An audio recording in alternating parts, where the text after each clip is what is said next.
Assalamualaikum warahmatullahi wabarakatuh. Salam sejahtera bagi kita semua. Pada kesempatan kali ini saya akan membahas terkait distribusi biota pada ekosistem danau. Sebelumnya, izinkan saya untuk memperkenalkan diri.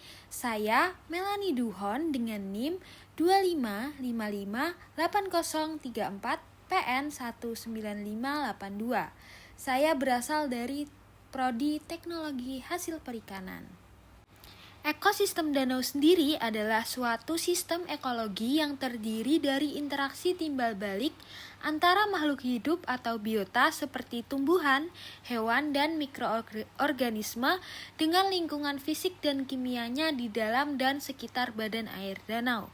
Danau sendiri merupakan cekungan atau basin yang berisi air tawar yang terbentuk secara alami atau buatan, dikelilingi oleh daratan, dan memiliki perairan yang relatif tenang atau menggenang.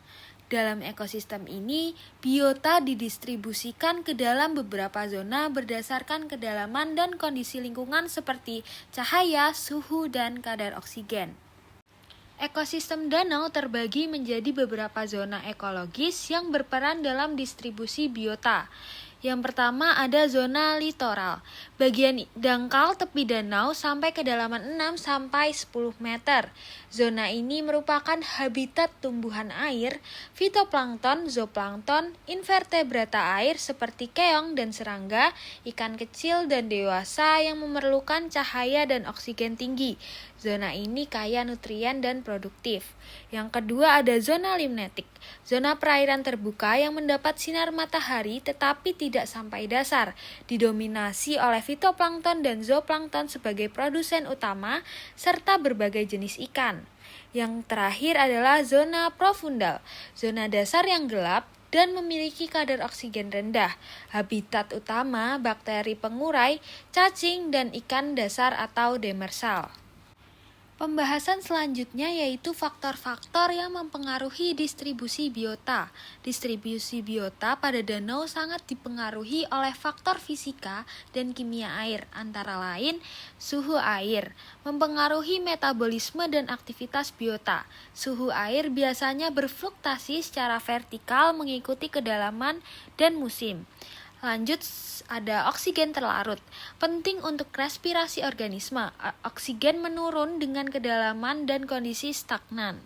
Yang ketiga ada cahaya, mempengaruhi fotosintesis, fitoplankton dan tumbuhan air, serta distribusi organisme yang bergantung cahaya. Lanjut ada nutrien, ketersediaan nutrien menentukan produktivitas primer. Lalu ada kondisi fisik seperti kedalaman, substrat dasar, dan kecerahan air. Dan yang terakhir, interaksi biotik seperti kompetisi, predasi, dan hubungan simbiosis antar organisme. Contoh studi distribusi biota. Beberapa studi mengamati distribusi zooplankton dan ikan di danau berdasarkan kedalaman dan lokasi.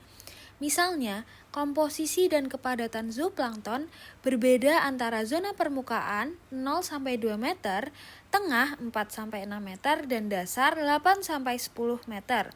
Dengan kepadatan yang tertinggi biasanya ditemukan di kedalaman menengah yang mendukung produk fotosintesis dan ketersediaan nutrien yang optimal. Proses siklus energi dan materi. Dalam ekosistem danau terjadi siklus materi dan distribusi energi melalui rantai makanan yang melibatkan produsen seperti fitoplankton dan tumbuhan air, konsumen primer seperti zooplankton dan ikan kecil, dan konsumen sekunder atau tersier seperti ikan pemangsa atau burung air. Energi dan materi ini didistribusikan sesuai zonasi dan kondisi lingkungan danau. Yang terakhir adalah dampak aktivitas manusia terhadap ekosistem danau. Peningkatan aktivitas manusia di sekitar danau seperti pertanian, industri, pemukiman, dan pariwisata menghasilkan limbah dan polutan yang akan masuk ke perairan danau dan menurunkan kualitas air.